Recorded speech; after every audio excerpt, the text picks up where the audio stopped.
Olá, está no ar mais um programa Direto ao Ponto, gravando hoje aqui de Brasília, onde eu tenho o prazer de ter nos nossos estúdios aqui o presidente da ProSoja Brasil, Antônio Galvão. Seja bem-vindo, presidente.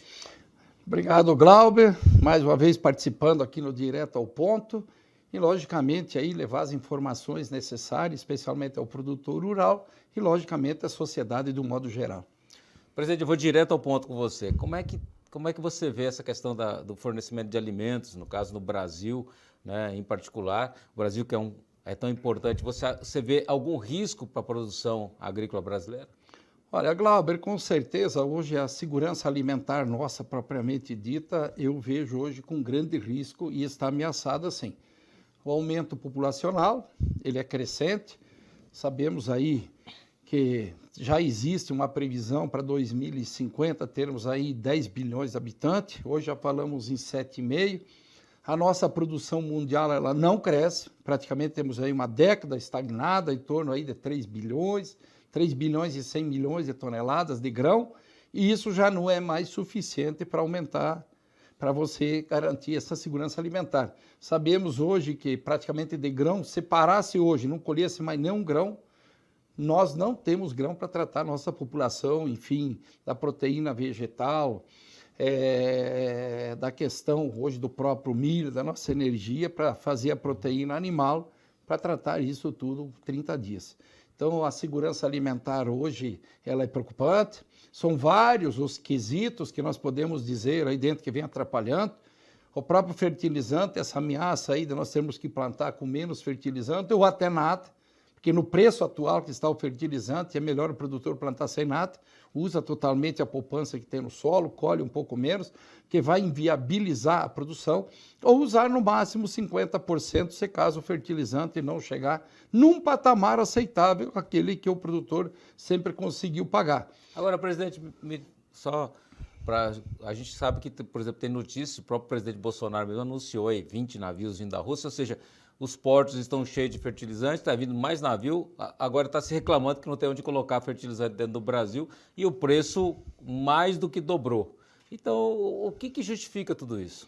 Esse fertilizante que está chegando, Glauber, você sabe que é uma pequena parcela da necessidade que o Brasil precisa, e todo ele é potássio, 600 e poucas mil toneladas, menos de 670 mil toneladas, nós consumimos aí de 13 a 15 milhões de toneladas ano do potássio, todas as nossas culturas, você veja que é insignificante no contexto de um todo. Agora, o que está acumulando esse fertilizante? É esse preço maluco, doido, como eu falei, o custo dele. Uma tonelada de potássio no final aí de 2020 pagamos em torno de 300, 350 dólares, aí de repente ele foi para 1.000, aí voltou para 700 e pouco, 800, agora foi para 1.400 dólares. E o que justifica em dólar, né? Não existe, é a alegação das empresas aí onde a gente tentou levantar, seguro dos navios por conta do conflito, de medo que de repente lá a OTAN, algum dos países aliados da OTAN faça um bombardeio, afunda o navio. Aí o frete também subiu exageradamente e também o próprio produto. Então não se justifica hoje nesses valores o produtor comprar produto. Inclusive nós fizemos a campanha pela ProSoja para não adquirir nada de fertilizante a nível de Brasil, justamente para poder pressionar baixo. Não tem justificativo para isso. E se plantando sem o fertilizante, como eu falei, corre-se um risco sim ainda de termos uma diversidade climática, de termos uma safra até frustrada. Podemos ter uma safra boa usando 50%? Podemos, vai depender muito do clima.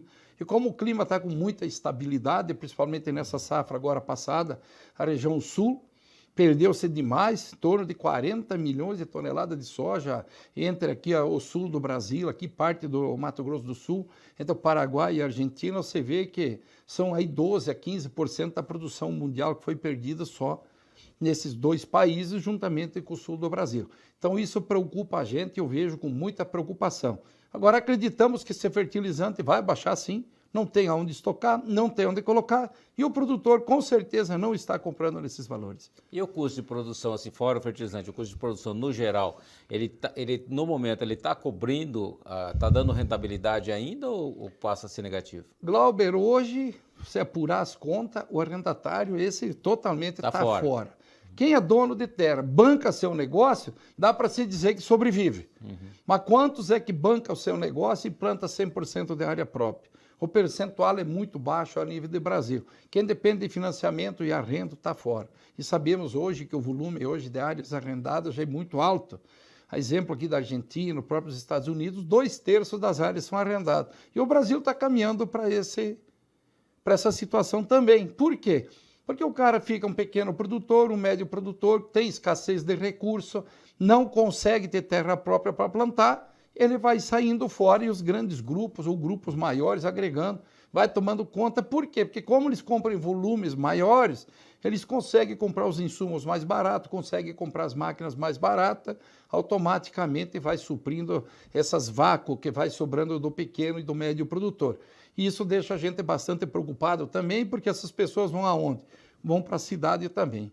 E a gente já viu esse êxodo rural aí no passado muito grande, e hoje ele volta a acontecer de novo. E aí vem se falar muito, de repente, em reforma, dizer hoje de assentamentos que é colocado, de você usar a propriedade. O pequeno produtor rural sempre teve dificuldade de viver no campo. Isso é experiência própria, onde a gente se criou no Rio Grande do Sul, lá com meu pai, que ele tinha 12, 13 alqueires de terra. Você é gaúcho, é? Eu sou nascido no Rio Grande, hoje eu sou matucho. 37 anos praticamente no Mato Grosso, diz que tem que ter um pedaço de gaúcho e a maior parte de mato-grossense pelo tempo que a gente está hoje em Mato Grosso. Então isso é uma preocupação da gente, sim. A segurança alimentar, inclusive o nosso presidente veio falando desse assunto, eu tenho falado para ele pessoalmente que tivemos uma audiência com ele, justamente pelos preços altos, pela própria falta do fertilizante e principalmente hoje temos empresas boicotando o direito do produtor de usar aquele espaço de terra pequeno, principalmente na Amazônia, ou no entorno, vamos dizer, da Amazônia, propriamente dita, a Amazônia é legal, aonde inibe o direito do cara não comprando a produção. E hoje já está no Cerrado. Que é o caso da moratória. A caso da moratória da soja, então não é mais moratória da soja. É moratória da soja, é moratória do arroz, é moratória do milho, é moratória do boi e assim por diante.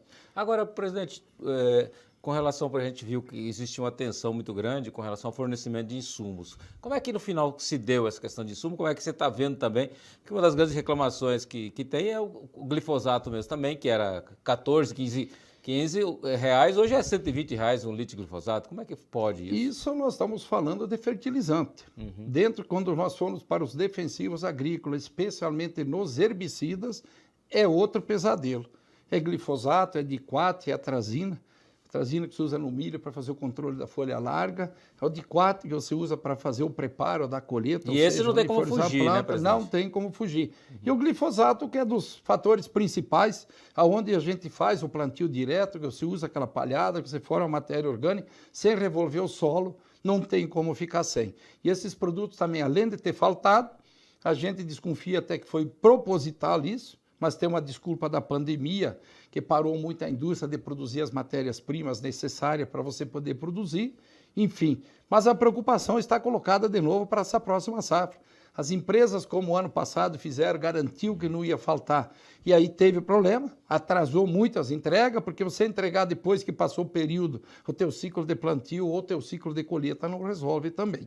Não resolve. Então essa também é outra grande preocupação e o custo muito alto, como você mesmo colocou. Um absurdo, subindo 300%, chegar em dólar alguns dos herbicidas. Presidente, para encerrar esse bloco aqui, né, em um minuto aí, e o tal do Plano Safra, que todo ano é uma novela, como é que vai ser essa novela agora? Olha, eu acho que está na hora de parar essa novela, né? Porque é vergonhoso dizer que todo ano nós temos um plantio, todo ano nós temos que fazer uma safra e ficar nessa lenga-lenga de discussão. Plano Safra tem que ser eternizado e a única coisa que tem que se fazer todo ano, colocar o acréscimo necessário que você precisa dar para o homem do campo para poder garantir a produção. Eu acredito que não precisa fazer essa cena, que é uma cena política, que eu acredito que tinha que acabar essa história. Plano Safra tem que ser eterno, que todo ano tem que se fazer uma safra, porque você necessita desse alimento. Então seria um incremento necessário em valores e tem que encerrar esse, lamúria que é feita todo ano, seja aqui pela Frente Parlamentar de Agricultura, pressionando o governo, pressionando o nosso Ministério da Economia, pressionando o Ministério da Agricultura, que precisa mais de recursos. Então tem que olhar melhor, sim. Inclusive, levamos isso para o presidente, a questão, Glauber, aí, dos problemas de seguro. Você veja o que aconteceu aqui com o sul do Brasil, parte de Mato Grosso do Sul, Nós temos subvenção de R$1 bilhão aqui no Brasil, produzindo 40% da safra norte-americana. E mesmo assim liberaram só 800. E os Estados Unidos, que produzem 1,2, 1,3 a mais do que nós, seria 2,2, 600 e poucos milhões de toneladas, os homens têm 40 bilhões de reais, ou seja, 8 bilhões de dólares de subvenção. Planta um pouco, ou dobra um pouco mais de nós. Então, é uma vergonha essa subvenção também colocada e dizer que para a produção de alimento nunca tem dinheiro. Isso é vergonhoso. É vergonhoso. Presidente, nós vamos para o intervalo e já voltamos falando mais com o presidente Galvão. Não sai daí, que vem assunto quente pela frente. Próximo bloco.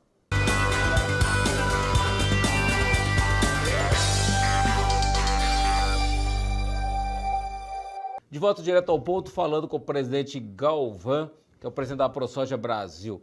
Presidente, nós falamos no primeiro bloco a questão de fertilizante, questão de insumos, né, no geral, a questão de rentabilidade, falamos também do crédito agrícola, você disse que é uma vergonha. E agora eu vou falar com você um pouco como é que você está vendo essa questão hoje, que a gente está indo para um ano eleitoral. É importante, né? Todas as entidades têm que se fazer ouvir, têm que falar quais são as metas. Não estou falando da questão política em si, mas na questão do que apresentar para os presidenciáveis ou para os parlamentares que vão concorrer. Como é que você está vendo esse momento brasileiro de uma eleição? Bom, primeiramente, como já falamos no bloco anterior, todos os governantes que vêm aí, seja A, B ou C, acho que a segurança alimentar tem que ser o item número 1 de qualquer governante, porque faltar alimento e você tendo condições até o cidadão de comprar, isso é um absurdo. E falar em países que têm alta produção em cima disso, né, Glauber?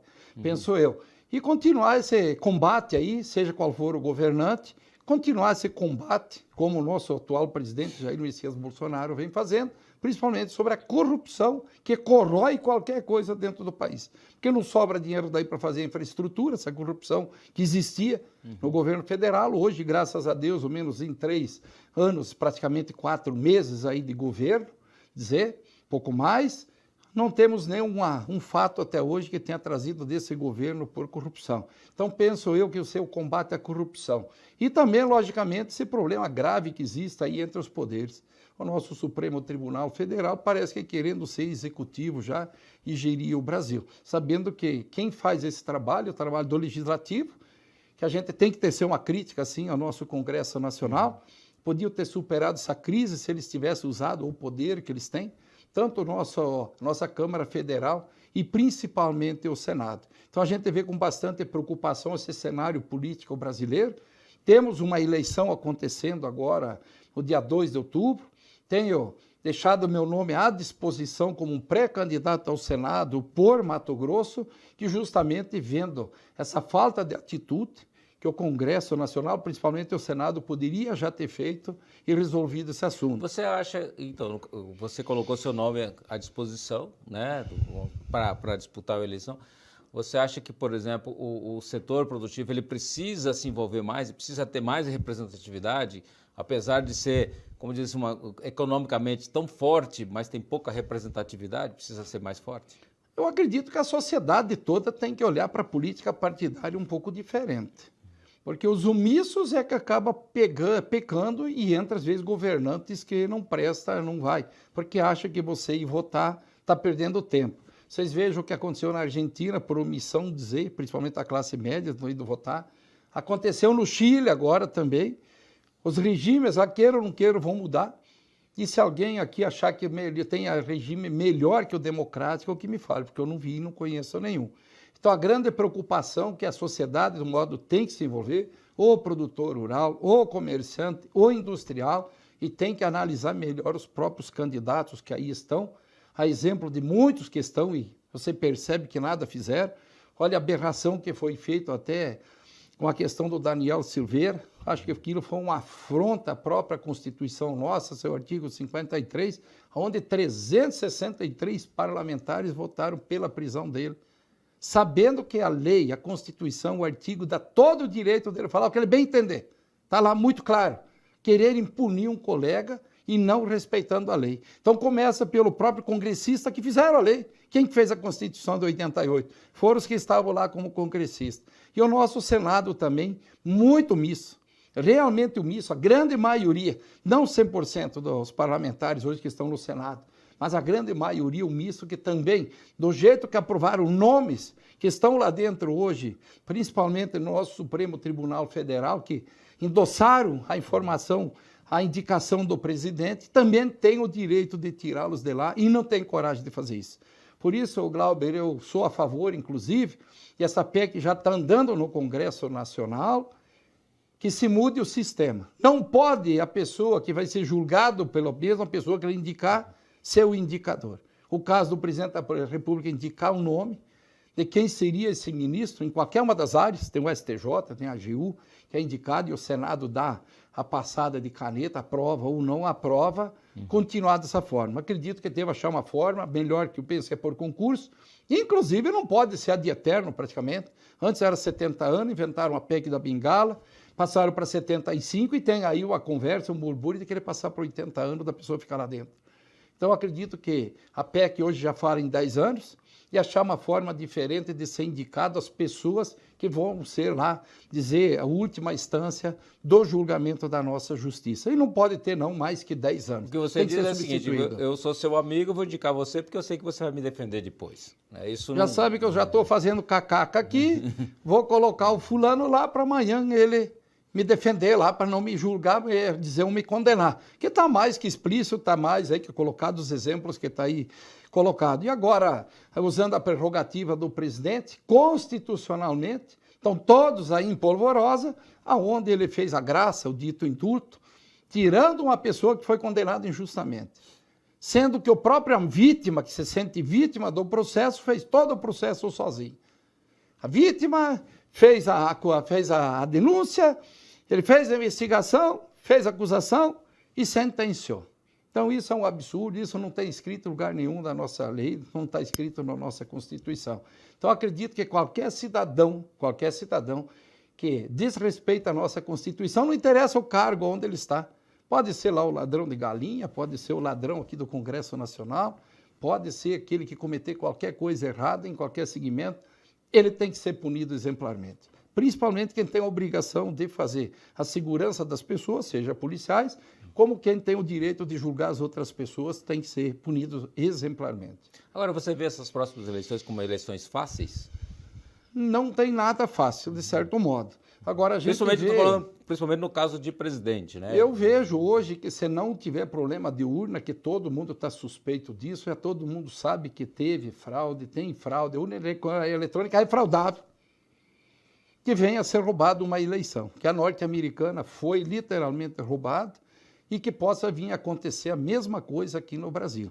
Então acreditamos aí que tem que existir, tem tempo hábil de se fazer sim o voto impresso e conferível. Vai numa urna, um papelzinho, tem dúvida naquela urna, vai lá e conta os papelzinhos. Então acredito eu que tem que ser o voto impresso sim e conferível e com urgência, porque não dá para aceitar da forma com que está aí colocado. Presidente, vamos voltar para um foco, por exemplo, do setor, né? A gente tem várias pautas importantes, como o caso dos leis defensivos agrícolas, a questão da reforma tributária, a reforma administrativa que também não é discutida, nós temos a questão do licenciamento ambiental, a regularização fundiária, todas as pautas que estão aí no Congresso Nacional e que muitas vezes passaram pela Câmara, mas não estão avançando no Senado. Como é que o senhor, como presidente de uma associação tão importante como a ProSoja Brasil, tem tratado disso aí com os deputados, com os senadores? A gente, Glauber, às vezes fica envergonhado de um senador, uma senadora, um deputado, uma deputada, pegam uma PL dessas tão importante para o país para você solucionar problemas. Vamos aqui pegar, falar PL do defensivo. Uns quer tratar de veneno, mais veneno. Nada mais é do que o remédio das nossas plantas, dos nossos animais. A exemplo da própria ivermectina. Você usa no boi, você usa no carneiro, você usa para determinar o animal e usa para nós. Como foi um dos grandes remédios agora que foi descoberto, também usado para a pandemia. E assim, N situações. Então chega a ser vergonhoso, já se passou pela Câmara e você está parado lá dentro do Senado. Já tivemos várias vezes lá com o nosso presidente Pacheco, inclusive hoje tínhamos audiência com ele, ficou para amanhã, e aí nós vamos novamente cobrar ele lá.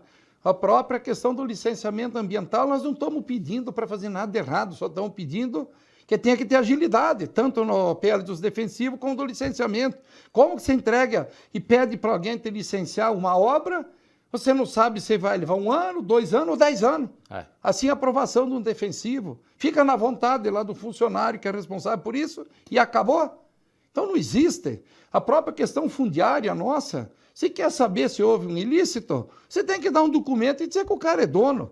Como é que você vai punir alguém que não tem um documento dizendo que é dono? Então é vergonhoso, gente que tem 40, 50 anos em cima da terra, hoje lá produzindo, e não tem um documento. E como que se quer que esse cara trabalhe? Tá certo. Sério, não tem como de jeito nenhum. Então nós estamos aí impressionando muito essas PLs, o que está parado tanto na Câmara como no Senado Federal, para que elas andem. Que para de acabar com essa história de sentar em cima e achar que tem que fazer negociata, que acontece muito dentro do nosso Congresso, infelizmente. Então, um dos motivos que levou a gente também a colocar o nome e disponibilizar isso.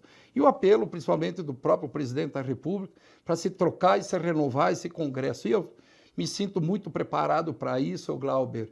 Por isso coloquei o nome e tenho certeza que você é um parlamentar bem diferenciado em relação da grande maioria que está lá dentro. Presidente, muito obrigado aí pela sua presença no nosso programa. Infelizmente acabou, tá? Tá aí, gente, concluímos uma entrevista subespecial aqui com o presidente Antônio Galvão, que é lá do Mato Grosso, um gaúcho que é lá do Mato Grosso, e trazendo informações para você. Você pode rever esse e outros programas através do nosso site do Canal Rural. Até a próxima, um grande abraço.